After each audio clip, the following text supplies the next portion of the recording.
Breaking reports from the Associated Press confirm that an Iranian strike has hit the Prince Sultan Air Base in Saudi Arabia. The attack utilized a lethal combination of ballistic missiles and unmanned drones. The physical toll of that strike is already materializing. U.S. military personnel on the ground have been injured, and multiple high-value, multi-million-dollar refueling aircraft sustained significant damage. Yet, if you listen to the official White House narrative, you hear a completely different story. President Trump claims that the Iranian military has been obliterated and is begging to make a deal.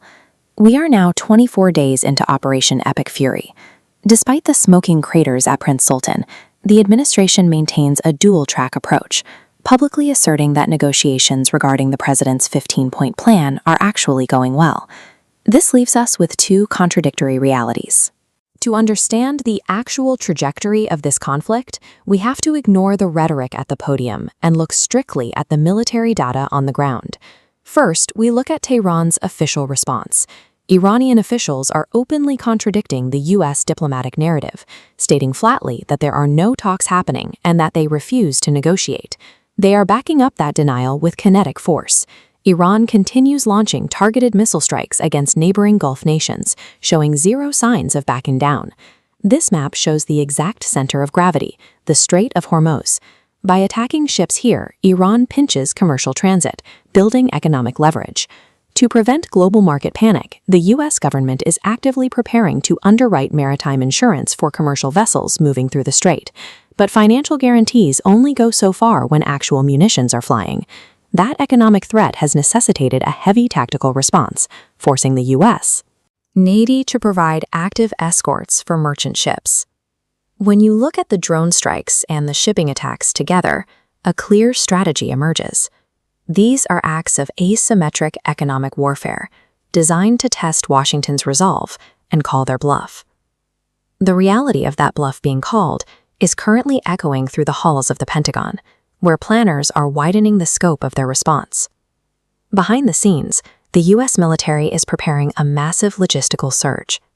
The Department of Defense is reportedly organizing the deployment of an additional 10,000 U.S. service members to the Middle East. And the escalation isn't isolated to American forces.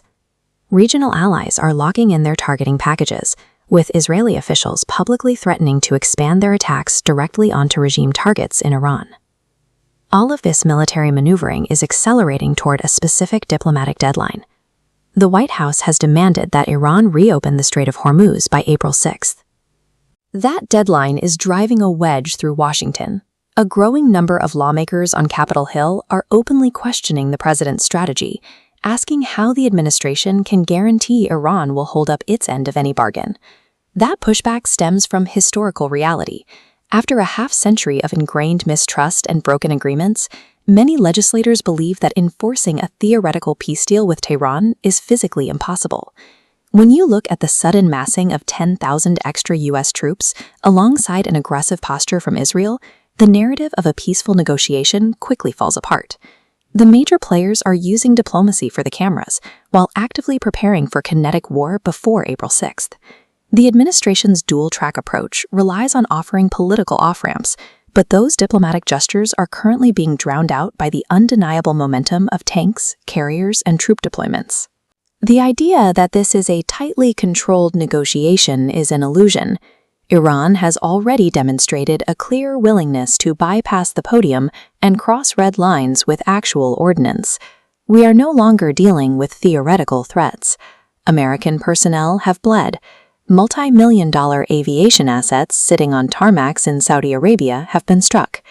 Once physical casualties occur and commercial vessels require heavily armed warships just to move freight, a conflict outgrows the capacity of politicians to spin it away at a press conference. Despite Washington's assurances of an imminent deal, the data points in exactly one direction.